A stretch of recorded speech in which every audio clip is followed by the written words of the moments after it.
Financial meltdown. 2008 saw stock markets crash, banks go under, and even countries hovering on the edge of bankruptcy. With governments rallying to find the billions needed for bailouts, Amnesty International believes they may be missing the point. We believe in Amnesty International, the way in which human rights can pull us out of this economic crisis is by paying attention to those who are marginalized. We would like to see acknowledgement of human rights of poor people. We would like to see governments actively allow participation of poor people in decisions that affect their lives. We would like to see stronger commitment and accountability of governments, business leaders, international financial institutions to human rights. Their strategies, their financial strategies, their economic strategies, their development strategies have to acknowledge human rights, economic and social rights, the right to food, the right to housing, the right to health, as rights in which they have an obligation to invest. Around the world, billions are living without proper shelter, sanitation or healthcare. 2/3 of the world's population are prisoners of poverty, casualties of a gap in government investment between business and people.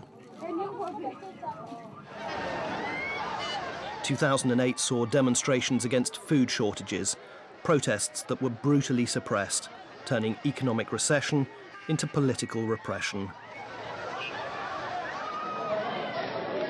Those who do try to escape to a better life can end up locked up.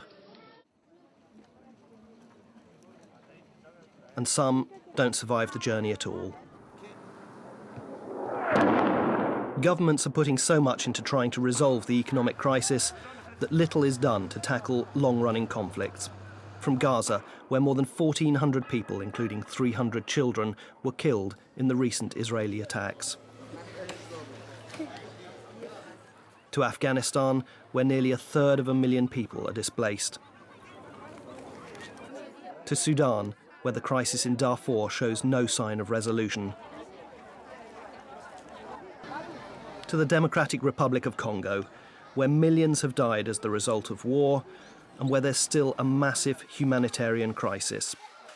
Amnesty International believes governments have a duty to address these human rights issues and not just focus on economics.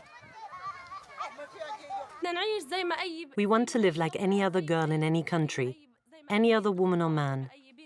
We want to live the way they live. For all of us here, we're now living with the threat of death. If you leave us here, we can do nothing. China held the most expensive Olympics ever staged, but also carried out more than 70% of the world's executions, continued to detain political prisoners, and refused to accept dissent. I, Barack Hussein Obama, do solemnly swear.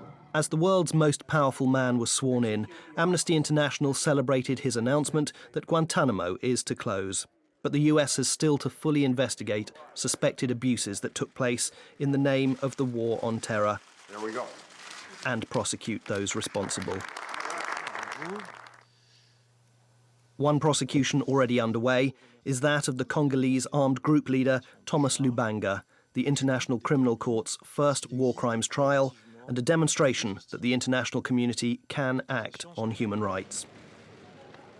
But Amnesty International believes that the world's richest nations cannot solve the world's economic and environmental problems without recognizing that human rights are at the heart of the solution. There's a lot of talk now about how governments have to fix the economic system, how governments have to get the economy back on its feet, how markets have to be fixed.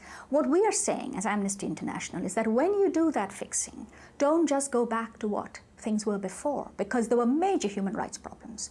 You need to fix them too, and this is a real opportunity to get the state once more on its feet, but on its feet for human rights, recognizing that obligations for human rights are as important as the economy. Millions around the world want this to be the start of a new era. Amnesty International wants that new era to bring a new deal on human rights. People demand no less.